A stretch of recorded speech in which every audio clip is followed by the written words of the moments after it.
Okay, guys, so we're working on the Redcat Ascent.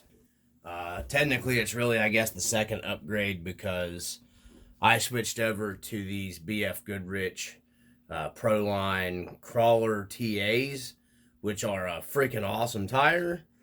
They've always performed really well for me, but we started into the motor upgrade. What we have is our Crawlmaster Sport 550 canned Holmes Hobby motor with our leads already on it here.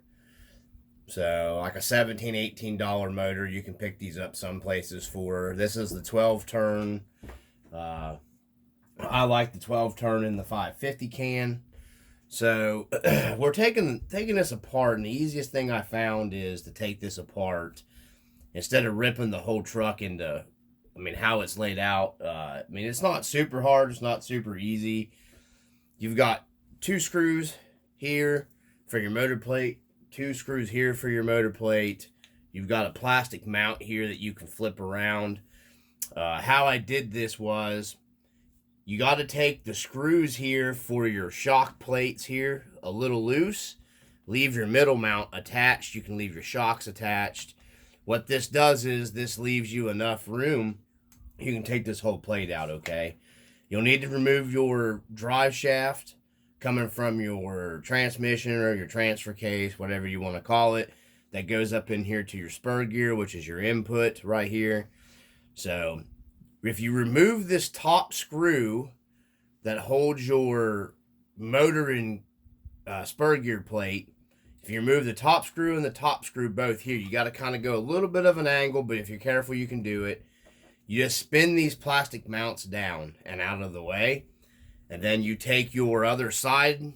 These, see, you can see the shock tower moving. Take your shock tower screws out, and you'll have it loose enough. You can flex this thing, and you can pull your motor plate up out of here, just like that right there. That's the easiest. It only takes a few minutes once you get all that. That's the easiest I found to take it out.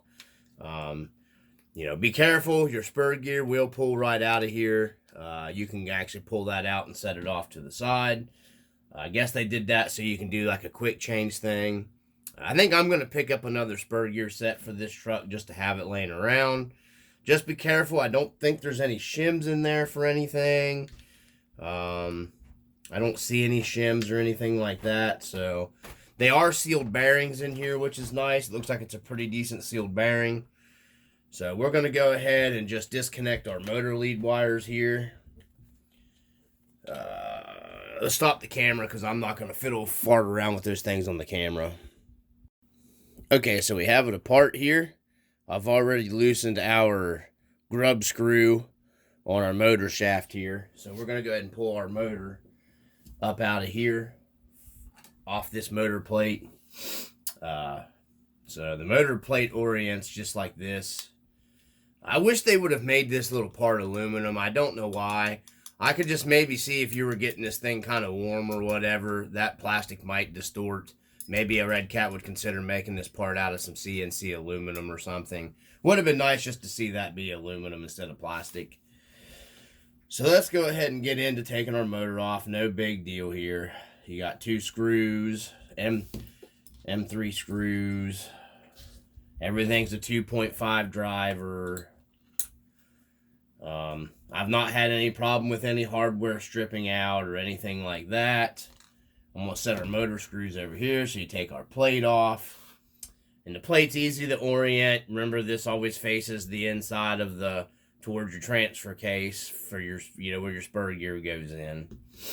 So, I've already taken, I recommend everybody take these loose, the grub screw loose, before you try to take it off or try to pull it. It's just easier with it attached to take it loose. Put my tools back over here. Now our grub screw's a little stuck here. I don't really care about this motor. I really don't like this motor. The reason why we're changing it is because it cogs. I just popped our little, I'm doing this to keep the stock gearing. Normally I would swap this out for like an Robinson Racing Pinion, but I'm keeping it stock just to see what we get with the motor upgrade. This motor does work, guys. It's just not a real you can tell it's just a real cheap budget type oriented motor. So we're going to go ahead and slide our pinion on here. Let's see what we got. Slide our pinion on our motor. When it is tight fitting on the Holmes, may end up having to turn this thing around. I don't know. Let me loosen this up a little more. Grub screw. There we go. It's just tight fitting. Yeah, that's not going to work. So, okay. Get this situated a little bit. And then I'm just going to snug this here because we want to put a little Loctite on our grub screw, holding it onto our motor shaft. But I want to get this screwed into our motor plate first. So, find our little screws. Here we go. So, grab your screws. Now, I'll put a little Loctite on these as well, guys. I'm not doing that right now because we're just doing this little video here. Let's see. The test yesterday definitely, like I said, I don't know if it was the motor. We ran this with another truck with the other style ESC in it from Redcat, the other hex fly. And I don't know, like I said, if it's this motor or it is the ESC. I don't know. Of course, most people are just going to dump like an upgraded whatever in it. For some reason, our mounting holes are not lining up in our motor here. So let's see if we can figure out what the hazy's going on with that. That's really weird. So let's come up here. Now, it was my fault.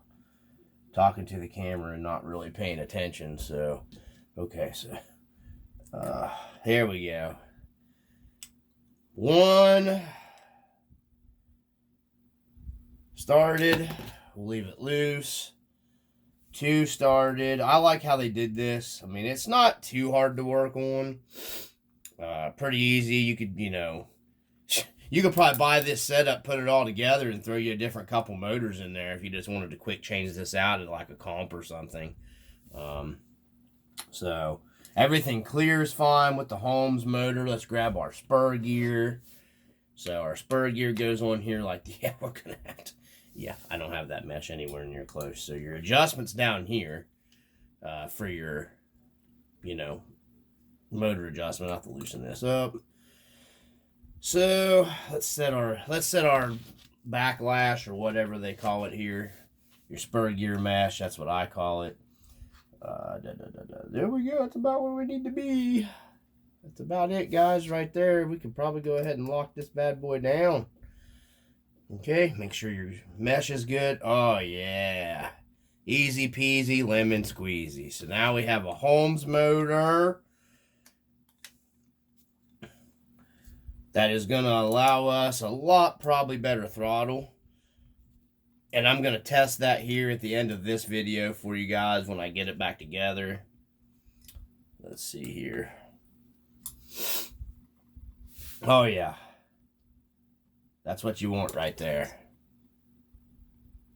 Like I said, I would recommend upgrading to the Robinson Racing pinion gear on this. I'm not for video purposes. I have this Robinson Racing in this tooth count over here.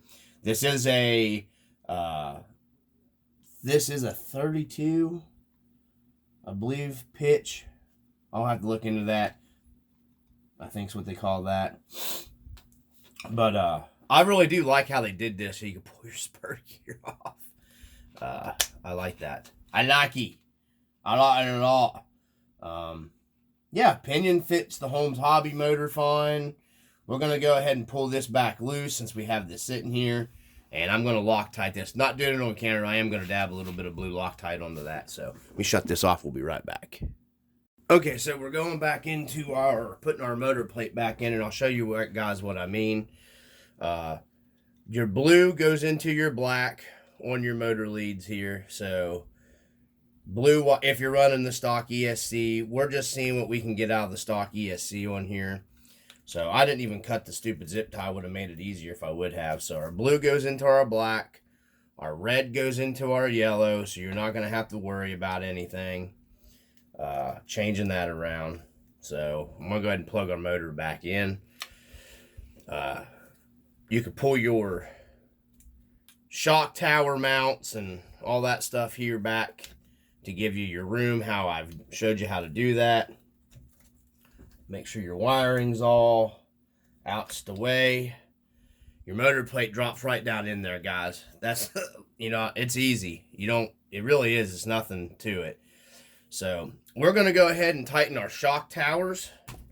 And I'm hoping I didn't lose one of the screws for that here, because I had so much stuff doing the video and everything. Let me see. So these longer ones went into that. So we're going to go ahead and put our, see our front one back in here. Line it back up. We'll get it started. Okay, so that one goes into here in the front. We'll go ahead and do the other side. So you've got one. Hopefully the camera's picking that up. Two. Once I get it moved. Two. And then your ones down here, I'd go ahead and recommend doing. They're kind of a pain to get to. So you flip your mount back up here. I'm going to leave this mount on this side flipped out. You don't got to worry about taking those screws completely out or anything. The flush mount screws, or your countersunk screw, goes into these. They're kind of a pain in the nutsack to get up in there, and they're kind of at a weird angle. So I'm just going to take my finger and push up on my as soon as I get the daggone lined up where it should be. The daggum, like Mater would say, daggum it. So we got to make sure we get all of our stuff lined up here, guys. You want to leave your motor loose so you can do this, okay? So we're not holding our mouth right, they say. There we go, I think. Maybe. I really got to find my ball end Allen heads here. So you just got to fiddle around with this thing, because it's hard to see up in here because it is at an angle. Let me see if I can. I also like to have some better lighting here. Would be super fantastic. I think that might be where we need to be there.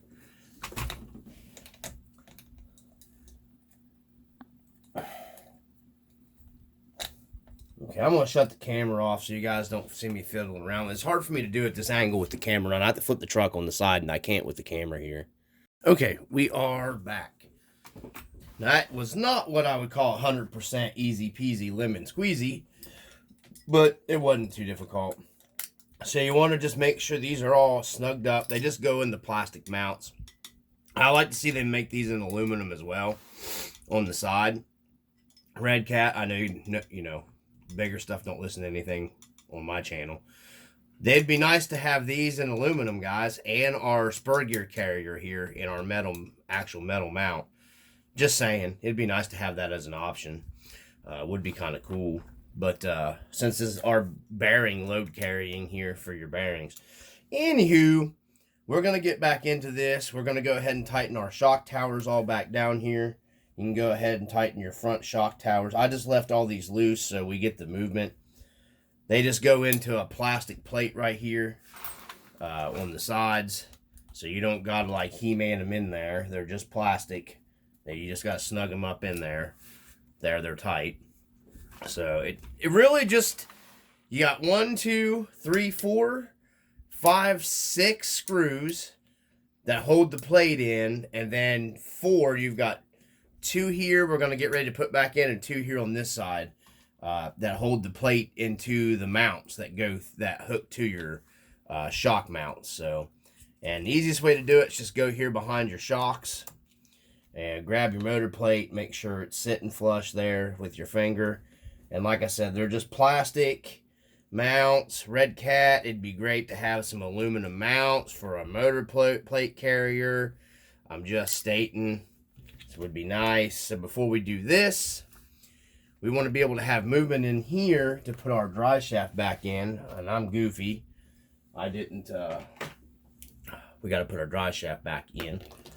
So our little coupler, we want to slide our little coupler. Let me pull this back out.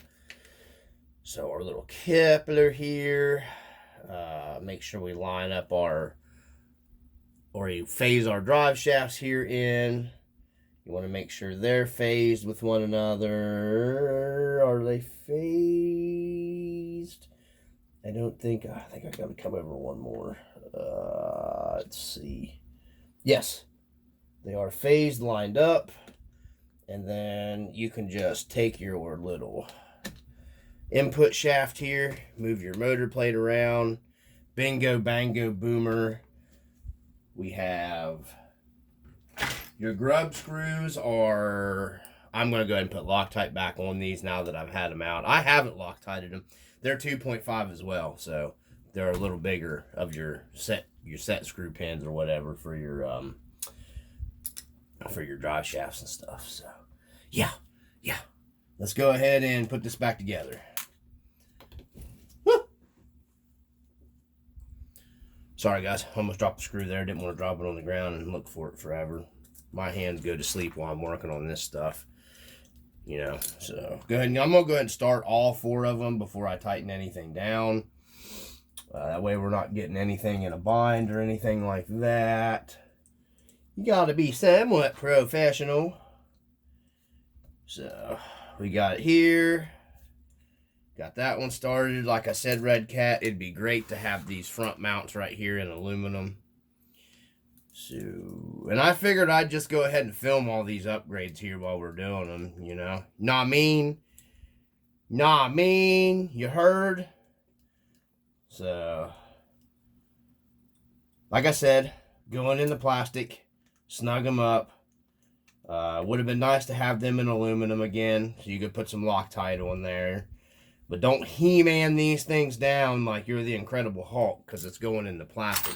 KK? And then complain to Redcat, your plastic's junk! Because that's what guys do. You know what I mean? You don't need a 1/2-inch drive torque wrench out here with a 3/4 socket on. It's not a lug nut or... it's 2.5 millimeter machine screw. And you just snug them. So, alright! So, I think we should be golden. Yeah, I think we're good, guys. So then I'll get back with this video. I'll get back with this video and we'll get a test on if we fix that latency cogging problem with just a motor upgrade.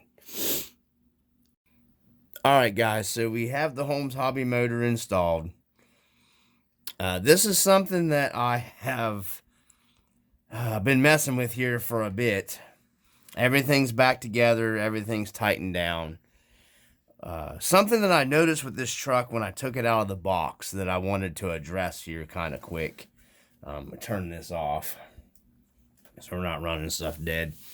I noticed they really didn't give you much play, and let me spin this around this direction, in your input shafts or drive shafts into this truck. Everything's like real tight fitting. And I've ran this truck, oh, sorry guys, my camera mount here is just in failure mode, so let me try to get you here again. So your drive shafts here, all of them I've noticed, they like had absolutely, like they were zero tolerance. And you got to be careful with stuff like that. You want a little bit of free play movement because stuff will start binding up.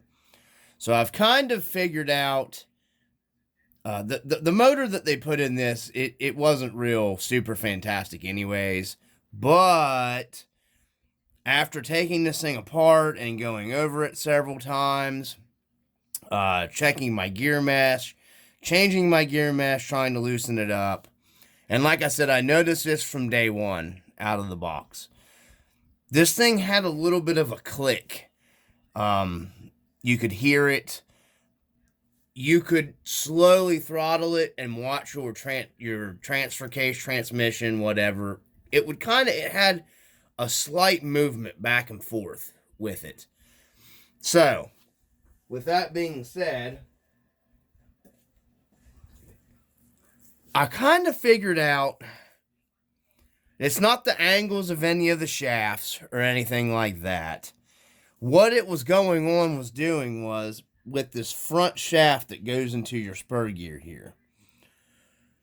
It was so tight when I noticed it when I reassembled everything. And it may just be mine. I don't know. The other ones might not have this problem. It could be just the plastic drive shafts. There's two ways you could solve this. You could take your drive shafts, your front one off here, because this is where the problem lies, not in your shafts going out. It's your coming out of into your transmission here from your spur gear. You could, actually there's probably three ways you could do this. This is my way without modifying any parts on the truck and keeping everything as stock as I could. So you'll see here now there's just a little bit of movement here inside. You want a little bit of movement here. So that's why they give you this spline coupler, so your spline coupler can move. This was literally pinched and binding up here at the top, you see, because you got a little bit of it. It had no room for your, for your end play in any of your input shafts. So how I fixed that was I took up here where your motor mount is, because I didn't want to. You could obviously modify your drive shafts. You could come in here and you could take a little bit off here and probably a little bit off here, where your coupler's at, and probably get a little bit of play there. I just came in here. These are 1.5 millimeter shims, and I just pulled my motor plate forward a little bit, 1.5 millimeter. You could probably get away just doing a 1 millimeter here and get enough in this, and I may go back and change it, but it works so good. I've been playing around with it here on the bench and then running around the bottom of the hobby room here, and I've noticed the throttle control has improved. It was almost like you would throttle this up and it would bind. It was really weird. So let me show you here. And of course, this is with the Holmes Hobby. I was still having the problem with, like, best set case I could put you. It was like a stall out. Like the motor, this Holmes Hobby motor was still it was still stalling. The same thing the other motor was doing. And I kept thinking, surely it's not the ESC. I know it's not the Holmes Hobby motor. It's brand new. I couldn't just, and then after I put it all back together, and I put it all back together stock, and I kept hearing that click, click, click in here. And you could just see this thing moving back and forth ever so slightly. So this eliminated the problem. I think I might go back out here and see if I can just shim this to a 1 millimeter. Like I said, these are 1.5s. But you'll see what I mean here. I'll pull my throttle ever so slowly. Well, it would help if I turned it on. Transmitter, let it bind. Okay, so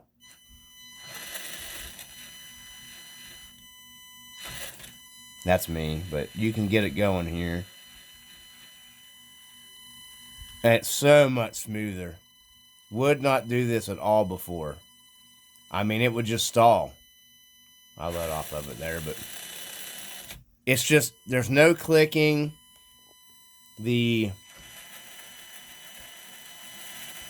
It's way quieter. Your drive line's way quieter. Before, you can listen to the videos of this truck running, and it had that kind of it was just loud. So It's solved. It's a lot quieter operation. Listen how quiet this thing is now here. Okay, I'm going to pull it back here. We're on 3S. Same thing we've been running.